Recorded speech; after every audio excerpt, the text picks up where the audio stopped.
കാരണം 12 മണിക്കാണ് ഞങ്ങൾ മിക്കപ്പോഴും തന്നെ ഹോട്ടലിൽ കയറാം.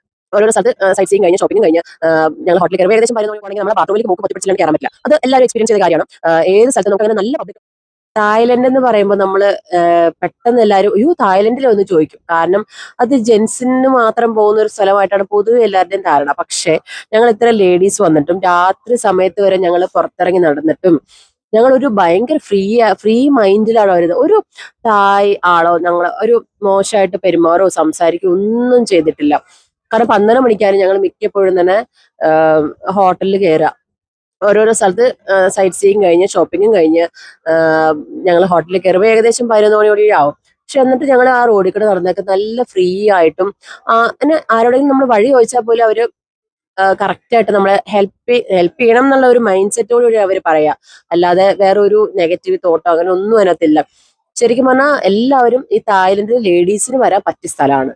കാരണം ലേഡീസ് നമ്മള് ഈ കേരളത്തിലെ ഒരു മെന്റാലിറ്റി അല്ല ഇവിടെ, അതെല്ലാവർക്കും അറിയാം. പക്ഷെ ആ ഒരു മെന്റാലിറ്റിയിൽ ഇങ്ങനെയും ഉണ്ട് ലോകം എന്ന് എല്ലാ ലേഡീസും മനസ്സിലാക്കിയിരിക്കാൻ വേണ്ടി ഒന്നില്ലെങ്കിൽ ഹസ്ബൻഡ് ഫാമിലിയുടെ കൂടെയോ അല്ലെങ്കിൽ ലേഡീസ് ഫ്രണ്ട്സ് ആയിട്ടോ ഉറപ്പായിട്ട് വന്നിരിക്കേണ്ട ഒരു സ്ഥലമാണ് തായ്ലൻഡ്. കാരണം നമ്മുടെ ജീവിതത്തോടുള്ള ഒരു കാഴ്ചപ്പാട് അല്ലെങ്കിൽ ആ ഒരു ലോകം വിശാലമാണെന്ന് നമ്മളെ മനസ്സിലാക്കി തരുന്ന ഒരു സ്ഥലമാണ് തായ്ലൻഡ്. എന്തും ഏതും നമുക്കിവിടെ അമ്മ അച്ഛനല്ലാതെ ബാക്കിയെല്ലാം വാങ്ങിക്കാൻ കിട്ടും. അത് മാത്രമല്ല ഇവരുടെ ജീവിതം ഭയങ്കര സ്വാതന്ത്ര്യത്തോടെയാണ് ഇവർ ജീവിക്കുന്നത്. അല്ലാതെ ഇവർക്ക് കെട്ടുപാടുകളില്ല. അവര് അവരുടെ ജോലി ചെയ്യുന്നു, അവരതിന് ശമ്പളം മേടിക്കുന്നു, ജീവിക്കുന്നു, അത്രേ ഉള്ളൂ. ആ ഒരു ഫോക്കസ് മൈൻഡഡ് ആണ് എല്ലാവരും. അല്ലാതെ ആരും ബോധിപ്പിക്കാൻ വേണ്ടിയിട്ടോ അല്ലെങ്കിൽ മറ്റുള്ളവരെന്ത് വിചാരിക്കുന്നു അങ്ങനെ ഒരു ചിന്താഗതി ഒന്നുമില്ല ഇവിടെ. പിന്നെ അപൂർവം ചിലർ മാത്രമാണ് കുറച്ച് റഫ്. അത് നമുക്ക് എല്ലാ സ്ഥലത്തും ഉണ്ടല്ലോ. പോസിറ്റീവ് സൈഡിലൂടെ നെഗറ്റീവ് സൈഡും ഉണ്ട്. അതുകൊണ്ട് ഒന്ന് രണ്ട് പേര് അത് മിക്കവാറും അവരുടെ ഡെയിലി തന്നെയാണല്ലോ അവർ ചെയ്യാം. ചില സ്ഥലത്തൊക്കെ നമ്മള് ചേച്ചി ഇതിന് എത്ര വില എന്ന് ചോദിക്കുമ്പോൾ അവര് ആ ഒരു എപ്പോഴും അവരോട് ഇതല്ലേ ചോദിക്കുക. പക്ഷെ അപ്പൊ അത് പേര് വാങ്ങിക്കണ്ടാവില്ല. അത് അവരെ കുറ്റം പറഞ്ഞിട്ട് കാര്യമില്ല. അപ്പൊ നമ്മൾ പിന്നെയും സെയിം കാര്യം റിപ്പീറ്റ് ചെയ്യുമ്പോൾ അവർക്ക് ദേഷ്യം വരും. അങ്ങനെ ഒന്ന് രണ്ട് എക്സ്പീരിയൻസ് മാത്രമേ ഞങ്ങൾക്ക് ഉണ്ടായുള്ളൂ. അതൊരു മൈനസ് പോയിന്റ് ആയിട്ട് പറയാൻ ഇല്ല. 98% ഇത് നല്ല കൺട്രിയാണ്.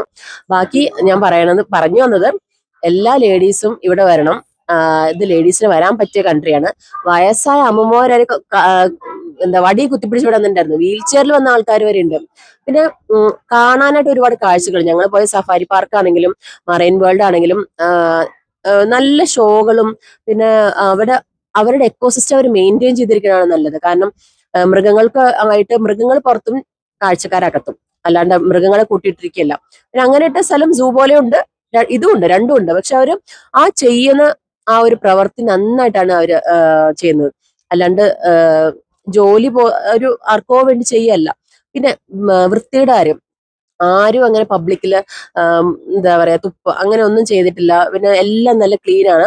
ഏറ്റവും പ്രധാനം ഞങ്ങൾ ഇവിടെ ടൂറിസ്റ്റ് പ്ലേസിൽ പോകുമ്പോൾ ഒരുപാട് ടോയ്ലറ്റ് യൂസ് ചെയ്തു. എല്ലാ ടോയ്ലറ്റും പുതിയ ടോയ്ലറ്റ് പോലെയാണ് കിടക്കുന്നത്. പക്ഷെ അത് പുതിയതെല്ലാം നമുക്കറിയാം, കാരണം പഴയ ബിൽഡിംഗ് ആയിരിക്കും. പക്ഷെ അവർ ആ ടോയ്ലറ്റ് ക്ലീൻ ചെയ്യാൻ അവരുടെ ജോലിയാണ്. അവരത് പെർഫെക്റ്റ് ആയിട്ട് ചെയ്തിട്ടുണ്ട്. നമുക്ക് പോയി ഇരിക്കാനോ അല്ലെങ്കിൽ ഒരു യൂറിൻ പാസ് ചെയ്യാൻ എന്തായാലും നമുക്കൊരു ഒട്ടും ബുദ്ധിമുട്ട് തോന്നില്ല. നമ്മുടെ വല്ല ടൂറിസ്റ്റ് പ്ലേസിൽ പോവുകയാണെങ്കിൽ നമ്മൾ ആ ബാത്റൂമിലേക്ക് മൂക്ക് പൊത്തിപ്പിടിച്ചില്ലാണ്ട് കയറാൻ പറ്റില്ല. അത് എല്ലാവരും എക്സ്പീരിയൻസ് ചെയ്ത കാര്യമാണ്. ഏത് സ്ഥലത്തും നമുക്ക് അങ്ങനെ നല്ല പബ്ലിക് ടോയ്ലറ്റും പറയാനായിട്ട് ആകപ്പാടെ വേണമെങ്കിൽ ലുലു മോൾ ഉണ്ടെന്ന് ചിലപ്പോൾ പറയാം, അല്ലാതെ വേറെ അങ്ങനെ ഒന്നുമില്ല. അപ്പോൾ ഇവിടെ ഈ ടോയ്ലറ്റിന്റെ ആ ഒരു വൃത്തി കണ്ടിട്ട് ഞാൻ തന്നെ അത്ഭുതപ്പെട്ടു പോയി. കാരണം എനിക്ക് തോന്നുന്നത് എന്റെ മോള് ശിവഗംഗ പറഞ്ഞു കഴിഞ്ഞ വർഷം ഏറ്റവും നല്ല ആരോ പറഞ്ഞു കേട്ടോ, സൗമ്യ ചേച്ചിയാണെന്ന് തോന്നുന്നു പറഞ്ഞത്, ടോയ്ലറ്റിനുള്ള അവാർഡ് കിട്ടിയത് ബാങ്കോക്കിനാണെന്ന്. അപ്പൊ അത്രയും വൃത്തിയോടുകൂടിയാണ് അവർ ഓരോ കാര്യം ചെയ്യുന്നത്. കാരണം അവർക്ക് ടൂറിസ്റ്റുകാർ വരുന്നു, അവര് നന്നായിട്ട് യൂസ് ചെയ്ത് തിരിച്ചു പോയാലാണ് അവർക്ക് അടുത്ത ആൾക്കാരെ കിട്ടുള്ളൂ. അപ്പോൾ ആ ഒരു കാര്യം അവര് പ്രധാനമായിട്ട് ശ്രദ്ധിക്കണം. കാരണം ഫീമെയിൽസിന് ഭയങ്കര ബുദ്ധിമുട്ടാണ്. നമുക്ക് ഒരുപാട് നേരം ടോയ്ലറ്റിൽ പോകാതിരിക്കാൻ പറ്റില്ല. രാവിലെ പോയിട്ട് തിരിച്ച് രാത്രി റൂമിൽ വരണവരൊന്നും പിടിച്ചിരിക്കാൻ പറ്റില്ല. അപ്പോൾ നമ്മൾ എന്തായാലും അറിയാതെ പോയി പോകും. അപ്പൊ അങ്ങനെയുള്ള സ്ഥലത്ത് ഏറ്റവും വൃത്തിയായിട്ട് മെയിൻറ്റെയിൻ ചെയ്യാൻ അവർ പ്രത്യേകം ശ്രദ്ധിച്ചിട്ടുണ്ട്. അപ്പൊ അതുകൊണ്ട് അങ്ങനെ ഒരുപാട് കാര്യങ്ങളുണ്ട്. അപ്പൊ നമ്മളത് എക്സ്പീരിയൻസ് ചെയ്താലേ അറിയുള്ളൂ. അപ്പൊ എല്ലാ ലേഡീസും കുറച്ച് ഫ്രണ്ട്സുമായിട്ട്, നമ്മുടെ ഫ്രണ്ട്സ് ഗ്യാങ്ങോ പണ്ടത്തെയോ ഇപ്പോഴത്തെയോ എവിടെയാണെങ്കിലും ഒന്ന് രണ്ട് പേരുണ്ടാവുമല്ലോ, ഇവിടെ വരണം, തായ്ലൻഡിൽ വരണം, പട്ടായയിൽ വരണം, ഇനി പോവാനുള്ള എവിടെയെങ്കിലും പോകണം. അല്ല ഇവിടെ ഒന്നും വന്നില്ലേ തന്നെ എവിടെയെങ്കിലും ഒന്ന് പോകണം. അതാണ് പോവാ. നമ്മൾ യാത്ര ചെയ്താലാണ് ലോകത്തെ അറിയാൻ പറ്റുള്ളൂ. ലോകം വിശാലമാണ് എന്നൊക്കെ മനസ്സിലാക്കാൻ പറ്റുള്ളൂ. അത്രേ ഉള്ളൂ. Thank you.